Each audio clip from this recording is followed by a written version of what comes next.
Put a finger down kung tumigil na kayo mag-post sa social media ng mga small wins or achievements nyo kasi from time to time may biglang mag-send ng PM sa inyo galing sa dating kakilala na hindi nga bumabati tuwing birthday nyo tapos ngayon biglang mangangamusta. Dalawa lang yan.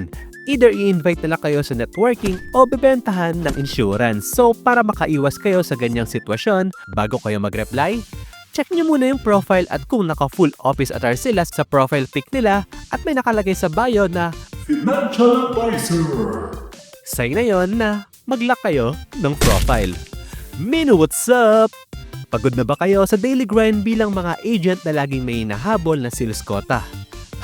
I can relate kasi back then, araw-araw ako mini-meeting ng boss ko about sa performance ko as an agent. Tolerable naman kahit paano kasi maganda yung boss ko and yung degenerate brain ko iniisip na mag-e-escalate yung ganong eksena sa mga napapanood ko sa JAV o Japanese Art Videos. Kaso syempre walang nangyaring ganon kaya stress ako araw-araw which nag-lead sa pag-quit ko. I think ganito rin na nangyari o na-experience ng bida sa anime na pag-uusapan natin ngayon. Itong anime na Everyday Host, part ng seasonal lineup ng Spring 2025. Medyo unique tong anime na to in a sense na each episode nito is around 3 minutes lang. Tipong ito yung anime na pwede mong panoorin habang jimmy-jabs ka sa CR. Unless ikaw yung tipo na almost 1 hour na nakaupo sa bowl.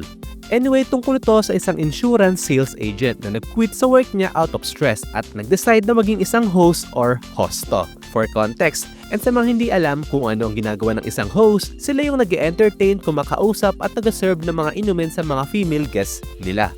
Kumbaga sa beer house, yung mga hosto yung tumitable sa mga female clients nila para umorder pa ng umorder ng alak.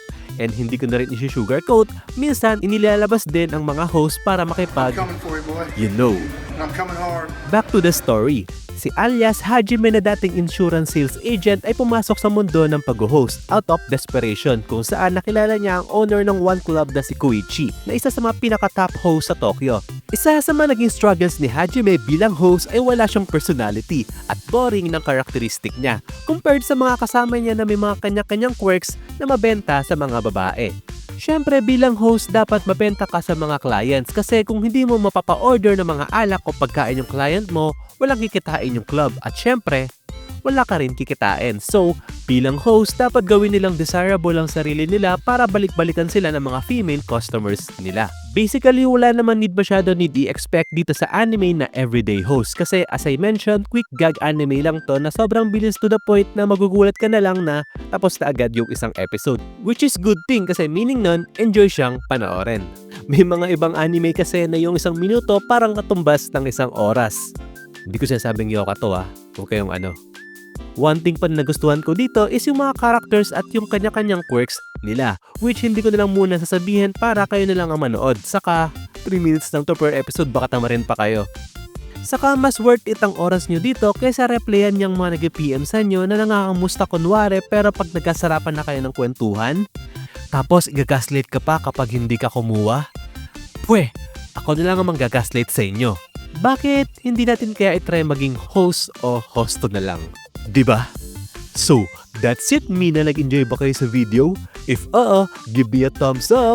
May nakapag-try na ba dito na pumasok sa mga club na may host o hostess? Kwento nyo nga sa comment section. With that, well, yun lang.